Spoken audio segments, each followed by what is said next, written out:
I'm thinking of one in particular where it was slightly outside of my area and I wasn't the first author on it. And it this author was very kowtowy. Like in the reviews, like everything, like, thank you so much for I don't do that. I say thank you at the start. I say thank you again only if I mean it in each revision. I don't do that. Um, so I said like this, it was an analysis. They wanted an additional analysis that made, I won't get into the weeds of it till I identify this paper, but it made no sense to do. And it was like anti where the field was going. It was like a backwards way of doing this construct thing or whatever. And it wasn't the way the field was going. Um, and I said, they want us to replace the analyses, what we had done with what they were suggesting. We had the data for that. And I said, I don't understand how, like, you know more than me, but like this is blah, blah, blah, blah, blah. And he said, well, we want to make sure that it gets published, and we don't want to blah, blah, blah. And I was like, well, is there a way that we could include both instead? So if we must include, and the analysis showed the same result, actually. So is there a way that we can include the thing that they're asking, but not take out the analysis that we have, which is pushing the field forward in this particular way? And so I won with that compromise. Um, and speaking away from this, just in case that could ever be identified in any form or fashion. So speaking now back up here generally, I'm very particular about who I work with.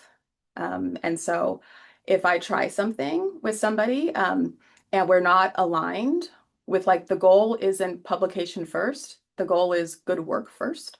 And if we're not aligned with that and I discover that, I don't work with them again.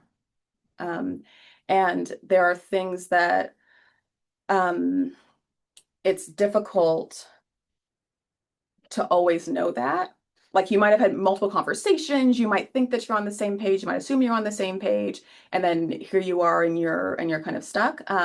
So I've added in more leg time in the beginning. Like I don't do a thing of like, hey, I'm doing this thing. Do you want to jump on? I don't do that stuff anymore.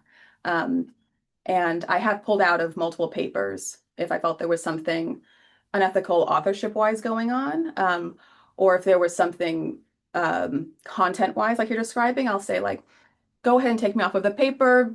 You know, all you all can have at it. If it feels worthwhile, put me as acknowledgement. If that feels worthy, that's fine. But go ahead. So I've pulled myself off. If you are in a situation where you have less control, like I had Jennifer Friday was my grad advisor, phenomenal. Not everyone has that and are in variations of teams in which you don't have, like you're publishing here, you're publishing nowhere, you know, kind of flavor. I would suggest the same of like having two lines of research would be, can you have two lines of partnerships, you know, and trying to do that if you have support, it gets dicey around this, but not when there's a problem. You know what I mean? But like just as a matter of course, you know, as a matter of course, I have two partnership teams or whatever going on at the same time. Because some work takes longer, somebody gets sick on the team, so it's delayed somebody. It's even something problematic, it can be good practice, and then it helps you and saves you. In terms of career, it also can help if something over here is toxic. Now you have some letter writers over here potentially. Do you know what I'm saying? Like it can help you in multiple ways.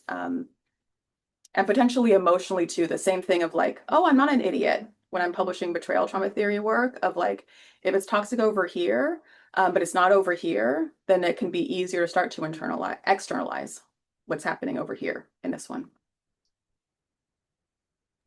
Thank you. Mhm. I also, sorry, I'll just add, I began in graduate school a journal called Against the Banality of Evil. And it was just where I would put in problematic stuff that happened because I would look above me at senior professors who like used to be radical and used to be dope, and now they're the problem. And I was like, I think it's the slow burn thing that you don't realize how far you've been pulled away from what your purpose was and your motivation. So I want to write down the crap that happens so that it remains shocking as opposed to normal.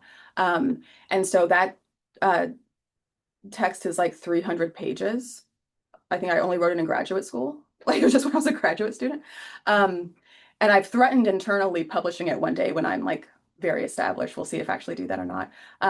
But with that process, it helps to also identify like when I am in a position of power, I'm never doing it this way.